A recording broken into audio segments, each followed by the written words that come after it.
मैं Sameen Malik first one news में आपका स्वागत करता हूं। आज हम हैं लाल किला पे।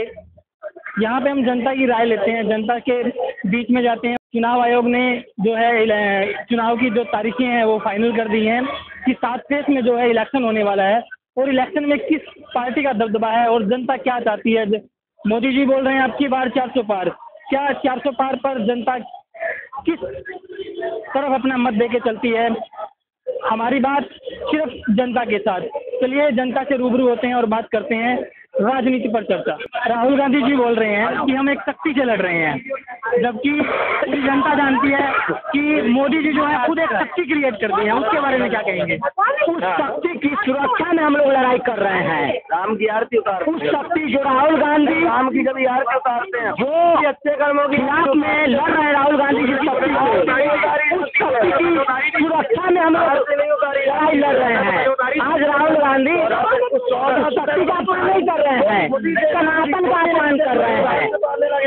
घरे से ये लोग बड़े मन से शुरू से हमेशा से सनातन का अपमान किया है और हम उस शक्ति का हमेशा मत जनता इनका सम्मान करेंगे और यही शक्ति कांग्रेस का जमानत जब्त करेगा।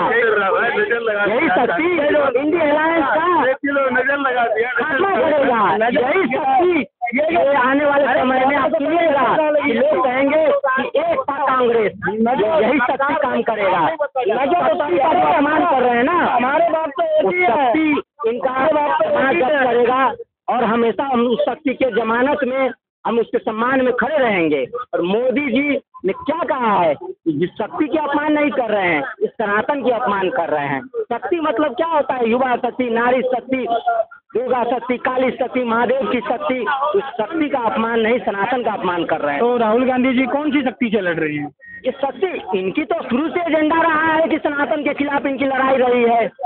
इनकी लड़ाई मोदी जी से नहीं है, इनकी लड़ाई सनातन के खिलाफ है। सनातन के ऊपर चढ़ के ये लोग हमेशा से राजनीति करना चाहे हैं, लेकिन जब तक मोदी जी है इसका अपमान नहीं होने देंगे। राहुल गांधी के खानदान के भी जो बने थे तब से लेके अब तक देख लो, इन्होंने सनातन के मतलब समर्थन में क्या अच्छा कर दिया है।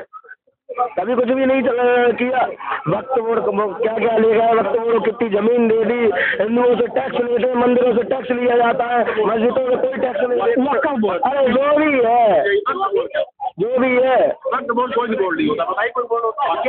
वक्त बोर्ड होता है। हाँ, मुझे कहना नहीं आ रहा है ना। अभी एक मंदिर पे लगा दिया, 1500 साल पुराने मंदिर पे लगा दिया और इधर की तेलंगाना साइड की खबर है। मंदिर मैं मंदिर का नाम भूल गया, मंदिर का नाम निकाल के दे दूंगा। आप किससे क्या कहेंगे कि शक्ति का अपमान कर रहे हैं राहुल गांधी? ये गलत है कि सही? नाम पूछ रहे हैं हम गलत, लेकिन भैया को हम बता रहे हैं कैसे क्या बोल रहे वक्त मंदिर लगा, हम भी बोल पाए। हर आदमी हर बात भैया हमें जानकारी होना चाहिए। अम्बानी जी के घर पे लगा है, अम्बानी जी के घर पे लगा। मैं बता रहा हूँ, अम्बानी जी के घर पे लगा है। केजरीवाल कह रहा था मुंबई में हमारी सरकार होती तो हम लोग गिरवा दिया थे होता उसका घर। यही लगा कौन वक्त बोर्ड ने अपने वो लगा दिया कि उसका मुझे कहना नहीं आता है। अरे आज भाई साहब कहना सही है। अम्बानी जी समझ लीजिए, पहले समझ लीजिए। इंडिया अलायंस, एनडीए एक संस्था है जब अपना देश आजाद हुआ था, मुस्लिम पक्ष का एक बोर्ड है, वक्फ बोर्ड। ये जैसे पूरी चांदनी चौक है, वक्फ बोर्ड के अंदर है सारी बिल्डिंगें जो है। चांदनी चौक मेरे हिसाब से 80 या 90% चांदनी चौक वक्फ बोर्ड के अंदर ही होगी। ये है वक्फ बोर्ड। वक्फ बोर्ड एक संस्था है, कोर्ट है मुस्लिम का। और इसे करो दिल्ली मुस्लिम पर्सनल लोग मतलब मुस्लिम पर्सन वाले हैं। दे दिया वो एक 2013 में मनमोहन सिंह की सरकार ने वक्फ बोर्ड को एक कानून दिया था, पता है आपको? कि अगर अगर वक्फ बोर्ड कर दे यदि ये नुमाइश की मेरी है होगी तो संपत्ति वक्फ बोर्ड की हो जाएगी। और आपका जो आपकी जो संपत्ति में कागज है ना, अगर ये देखो आपकी किसी संपत्ति पे दावा कर दे कि ये संपत्ति हमारी है, तो उसकी सुनवाई किसी थाने में, न्यायालय में नहीं होगी, उसकी सुनवाई होगी वक्फ बोर्ड में। हाँ, यही है जो सुनवाई होती है। क्या वो संविधान के बाहर होती है? क्या बिल्कुल होने क्यों चाहिए तो मनमोहन सिंह की मनमोहन सिंह की सरकार को ये कानून लाने का क्या मतलब था? वक्त वो जहाँ कहेगा कि ये मेरी संपत्ति है तो उसकी संपत्ति हो जाएगी। अच्छा 1947 में जब देश का बंटवारा हो गया, जब 1947 में देश का बंटवारा हो गया, गांधी जी ने ये कहा कि जो हिंदू यहाँ रहना चाहता है वो यहाँ रहे और जो मुसलमान यहाँ रहना चाहता है वो यहाँ रहे। तो गांधी जी ने कहा कौन सी किताब? अरे नहीं कहा भैया, गलती हो गई, माफी दे रहे हैं भैया अपना। ठीक है तो मुस्लिम पर्सनल लॉ बनाने की क्या जरूरत थी? मुस्लिम पर्सनल लॉ बनाने की क्या जरूरत थी? इसको रद्द क्या जवाहरलाल नेहरू हिंदू पर्सनल लॉ नहीं बना सकते थे? नहीं, क्यों बनाएंगे? वो सिर्फ मुसलमानों के लिए तो उन्होंने पर्सनल लॉ बना दिया, दिल्ली वक्फ बोर्ड बना दिया, सबसे ज्यादा तीसरे नंबर का वक्फ बोर्ड के बाद जमीन है, रेलवे के बाद आप बताइए इसकी जरूरत क्या थी? जमीन है और इस देश का बहुसंख्यक समान अधिकार कानून की मांग कर रहा है। वो जमीन दी जा रहा है, इतने बड़े दुर्गति की बात है ये वाली बात। समान अधिकार कानून की बात आज देश का बहुसंख्यक कर रहा है। सर एक चीज होगा ना, एक चीज से पूछिए, वक्फ बोर्ड में 7 मेंबर होते हैं, प्रमुख मेंबर होते हैं, 7 मुसलमान क्यों है? अगर धर्मनिरपेक्ष राष्ट्र माना जाता है भारत को, उसमें 7 हिंदुओं के लिए माना जाता है। सर एक सेकंड और बातों का जवाब देना चाहता हूँ। अरे मैं गांधी जी की बात नहीं जाना, यही बंटवारा हुआ था देश का, पाकिस्तान बकायदा बना था, ऐसे उसमें क्या कहा गया था?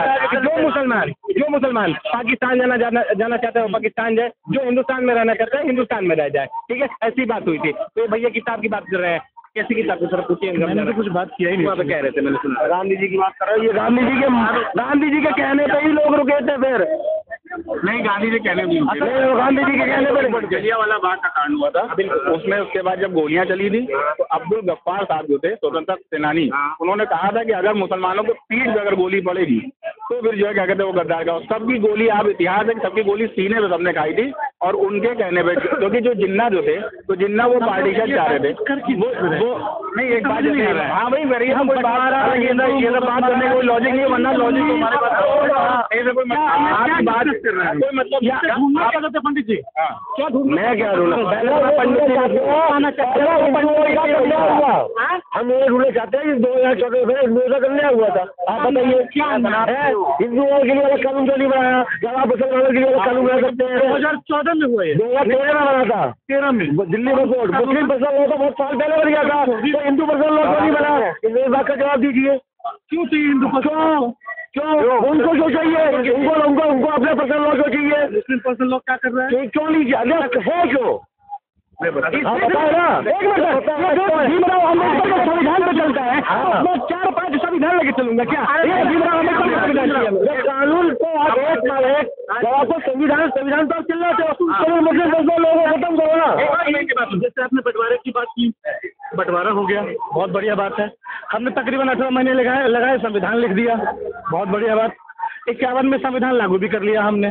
जब संविधान लागू किया तो इस बात की आवश्यकता महसूस होने लगी कि भारत ऐसे देश में जहाँ पे बहुलता है अलग अलग धर्मों की, तो एक समान कानून होना चाहिए, क्योंकि अलग अलग धर्म शादी के या फिर जो प्रॉपर्टी के राइट्स हैं या जो बाकी राइट्स हैं उनका निर्वहन करते थे अपने अपने धर्मों के कानून के हिसाब से। जैसा कि इस्लाम में कहता है कि इस्लाम की कोई बेटी अगर इस्लाम के बाहर विवाह कर ले तो उसको प्रॉपर्टी राइट नहीं मिलेंगे। बहुत सारे की करने वाला कानून है इस्लाम में।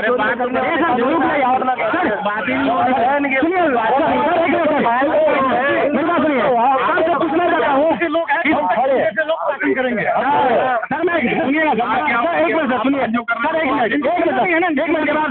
अगर हम बात करते हैं हिंदू मुस्लिम को छोड़ के, हम राजनीति पे आते हैं तो पहले होता ही नहीं, अब देश में कहाँ होता है? हिंदू मुस्लिम को छोड़ के अगर हम हमारे पास होता है हम तो वोट नहीं जाते हैं यार। मुस्लिम पर्सनल लॉ खत्म करो, हिंदू पर्सनल लॉ लागू करो, खत्म होगा। मेरे साथ में रहता है, भाई को चाहिए। तुम लड़ोगे वो ऐसे खत्म हो जाएगा यार, हम लोग लड़ रहे खत्म मुद्दा समझ ही नहीं आ रहा। ये तो मोदी जी कर सकते हैं।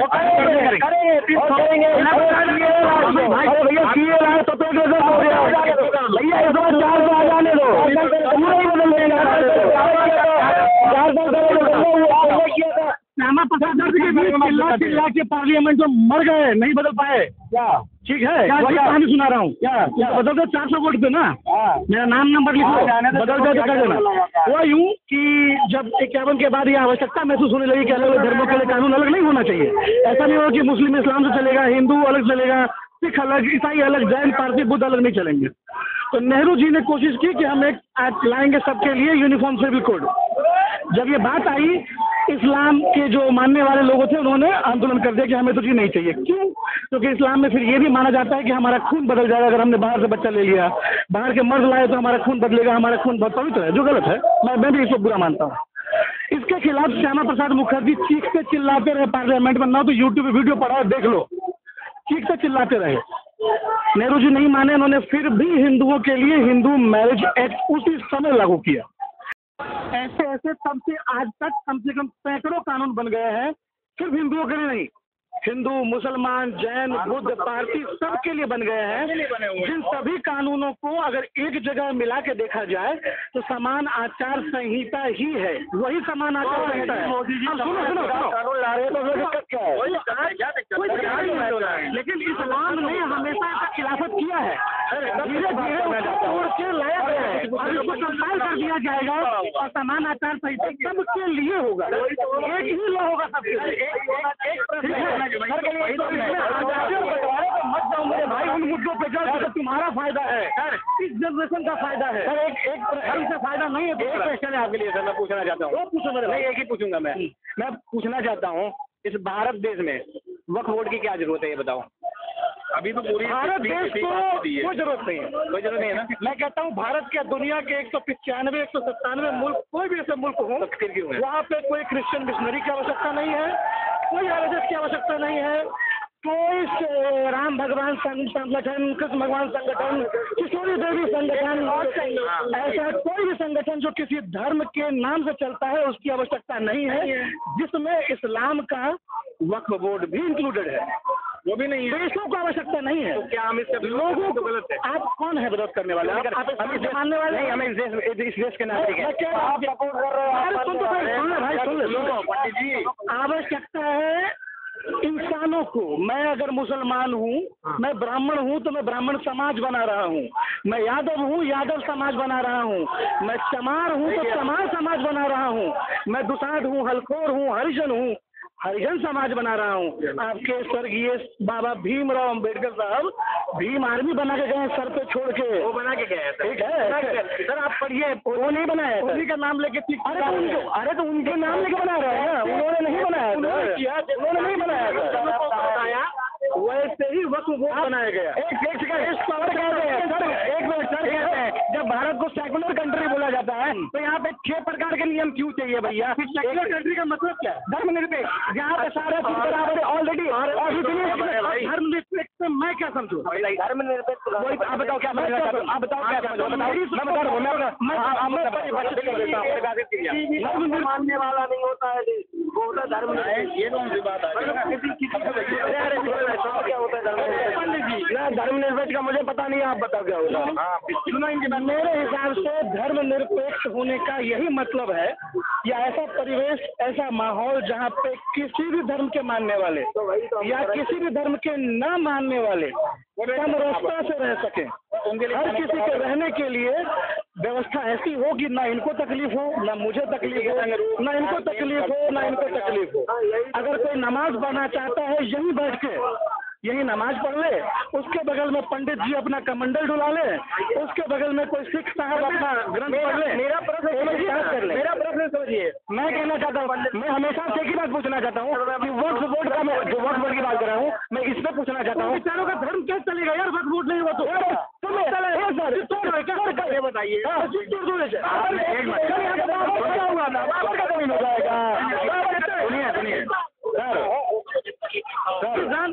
सर सुनिए, सुप्रीम कोर्ट को मानते हैं? बिल्कुल मानते हैं। जैसे आपने स्विच करे जा रहे हैं, आप एक टॉपिक करे, जैसे आप बाबर की बात कर रहे हैं, इनको संतुष्ट होने दीजिए।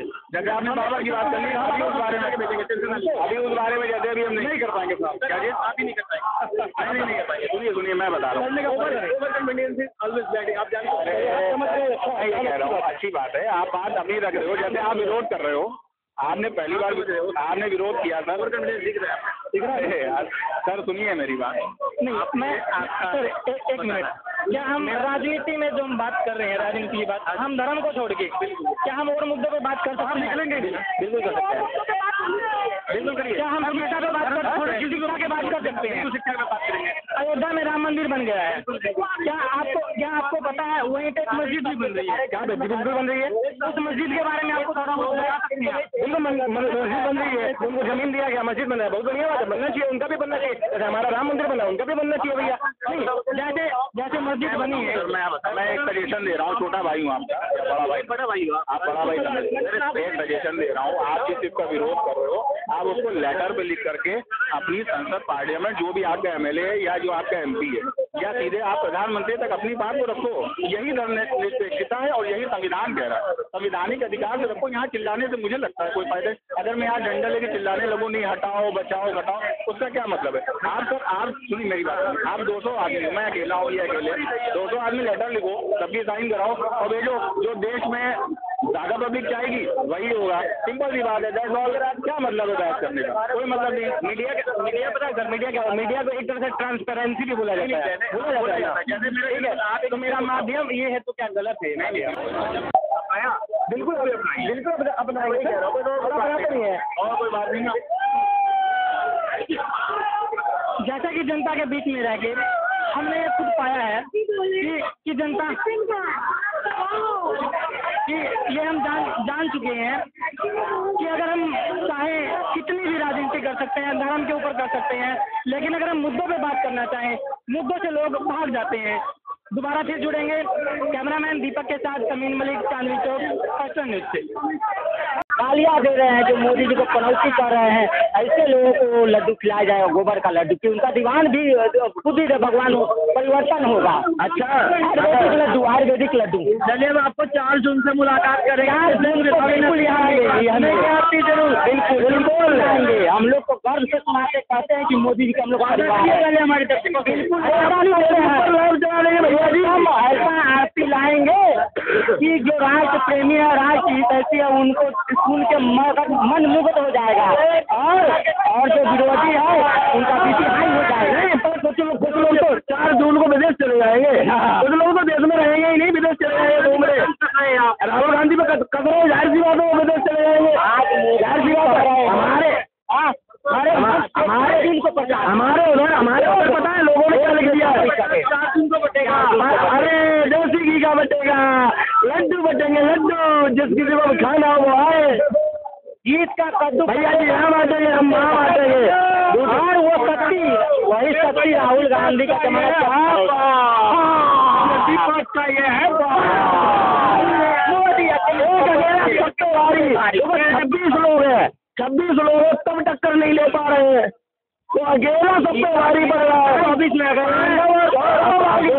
अब देख लो और कौरवों वाले, अभी देखते जाओ इंडिया अलायंस कौरवों की भूमिका में है, जो पांडव के हक मार के बैठ। अच्छा ना, ममता बनर्जी को कैसे देखते हैं? ममता बनर्जी डर से सर फोड़ लिया, झूठ मूठ के कह रही है कि घर में बनर्जी को घर में चलते ममता बनर्जी डर से, जैसे सोनिया गांधी जी डर से रास्ता भाग गए, राहुल गांधी डर से वायनाड भाग गए, प्रियंका गांधी डर से अपने खानदानी ममता बनर्जी डर से जानबूझ के अपना सर फोड़ ली है, और डर के मोदी जी के सामने इनका सामना करने का हक नहीं। और राम राम करने वालों पे चिल्लाती है ममता बनर्जी, तो वो क्या कर देंगे हमारे लिए? अरे राम का नाम तो इस देश में अभी से कहा लिया जा रहा है, से लिया जा रहा है, लाखों वर्ष बीत रहे, नहीं है, इसका नुकसान होगा कांग्रेस को बहुत, नहीं बहुत। ये फैसला राम भक्त करेंगे, राम के दरबार में बुलावा भेजा गया, दिए ठुकरा दिए, जिस कार से वो उसको गोली चलाई। कुछ लोग ये कहते हैं कि इसकी पाप को माफ कर, कुछ लोग ये कहते हैं मोदी जी को कि गलती हुई माफ कर, फिर भी इन्होंने न्योता ठुकराया। न्योता ठुकरा के इन्होंने राम भक्तों का राम के नाम से न्योता आया, उसके बाद ये नहीं है, मतलब सौभाग्य को उन्होंने अशुभ भाग्य बना लिया अपने लिए। तब तो कहीं तो उम्मीद थी कि मतलब कुछ सीटें लेके आ जाए, अब तो मुझे लगता है वो भी नहीं आएंगे। इंडिया अलायंस से यही गुजारिश, हमारी यूपी में तो एक भी नहीं है लेकिन। निवेदन जो भी समझता है उनको समझ ले कि भाई इंडिया अलायंस कभी एक जिम्मेदार विपक्ष नहीं बन पाई, लेकिन एक मजबूत विपक्ष बन के इस बार सदन में आ जाए। और राहुल गांधी अपनी पाएंगे वो नहीं, लेकिन हमें तो क्या लगती है, करेंगे, हम लेकिन लोग लाना पड़ेगा फिर भी विपक्ष तो है ही, मोदी जी विपक्ष तो है ही। अच्छा वहाँ पे हाँ संसद भवन में वो क्या मोदी जी के नारे कौन लगाएगा, और नारे लगाने वाला भी बताइए। जरूर आएंगे, और कोई आवे चाहे ना आवे, राहुल गांधी करे वो जरूर आएंगे वायनाड से सदन में कॉमेडी आंख मारने के लिए, हाँ चुमा देने के लिए। तो कोई बताओ उनके बिना नया सदन विश्व जोकर घोषित कर दिया, उन्हें विश्व जोकर घोषित कर दिया, और लोग कहते हैं ऐसे लोगों को प्रधानमंत्री बनाओ। अरे जोकरों को भी प्रधानमंत्री बनाया जाएगा क्या? देश की हंसी करवानी है क्या? जोकर है, अरे विश्व जोकर घोषित कर दिया। अरे हम क्या, आप गाँव में चले जाओ, किसी से भी पूछ लो, जोकर ही बनाया जाता है उसे, जोकर ही बनाया जाता है। हाँ जोकर को जोकर नहीं दिखता है, जो जोकर होता है उसे जोकर नहीं दिखेगा, बाकी सबको जोकर दिखता है। जोकर को जोकर नहीं दिखता कभी भी, और राहुल गांधी तो आएंगे ही नहीं।